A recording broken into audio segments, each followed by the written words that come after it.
Assalamualaikum warahmatullahi wabarakatuh. Ini adalah video yang keempat untuk materi yang keempat dalam manajemen strategi, yaitu analisis SWOT.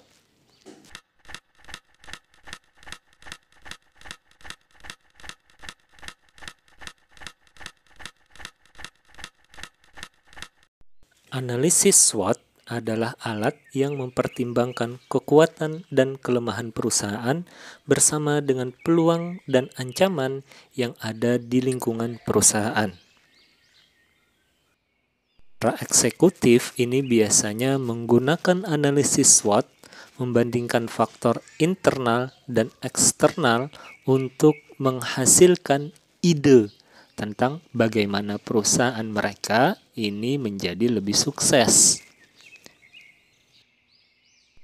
Secara umum, SWOT ini berfokus pada ide-ide yang memungkinkan perusahaan untuk memanfaatkan kekuatannya, menghindari atau meminimalkan kelemahannya, kemudian memanfaatkan peluang, dan melindungi dirinya dari ancaman eksternal. Misalnya, ada peluang pasar luar negeri yang belum dimanfaatkan. Ini menghadirkan peluang pasar yang berpotensi menguntungkan sebuah perusahaan. Sementara itu, kelebihan perusahaan antara lain adalah nama merek mereka atau merek dagang yang mapan dan format bisnis yang sederhana yang dapat dengan mudah disesuaikan dengan budaya-budaya negara lain. Nah, kedua poin ini mengilhami kebijakan strategis untuk membuka bisnis baru atau membuka pasar di luar negeri. Nah, analisis SWOT ini bermanfaat bagi para eksekutif dan manajer dan digunakan di sebagian besar organisasi.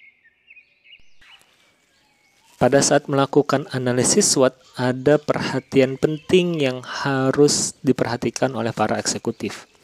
Yang pertama, dalam menyusun masing-masing dari 4 elemen faktor SWOT, faktor internal dan faktor eksternal tidak boleh disamakan satu sama lain. Kekuatan dan kelemahan ini bersifat internal di lingkungan perusahaan. Artinya, mereka ada atau muncul dari dalam perusahaan. Sementara lingkungan eksternal ini mencakup peluang dan ancaman dalam komunitas bisnis di luar perusahaan. Nah, penting untuk tidak mencantumkan kekuatan sebagai peluang atau peluang sebagai kekuatan, atau ancaman sebagai kelemahan, atau kelemahan sebagai ancaman. Kenapa? Karena latar belakangnya mereka datang dari mana itu berbeda. Kalau kekuatan dan kelemahan ini latar belakangnya datang dari dalam perusahaan. Sedangkan peluang dan ancaman latar belakangnya dia datang dari lingkungan di luar perusahaan.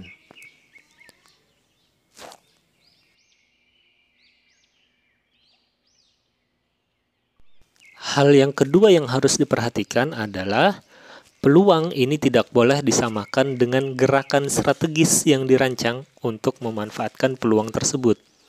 Nah, analisis SWOT ini adalah alat yang relatif sederhana untuk memahami situasi perusahaan yang secara inheren ini kompleks.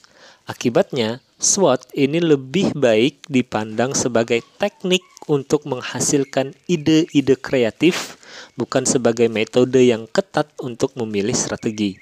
Dengan demikian, ide-ide yang dihasilkan oleh analisis SWOT ini menawarkan titik awal bagi upaya para eksekutif untuk menyusun strategi bagi organisasi mereka atau perusahaan mereka, bukan pada titik akhir.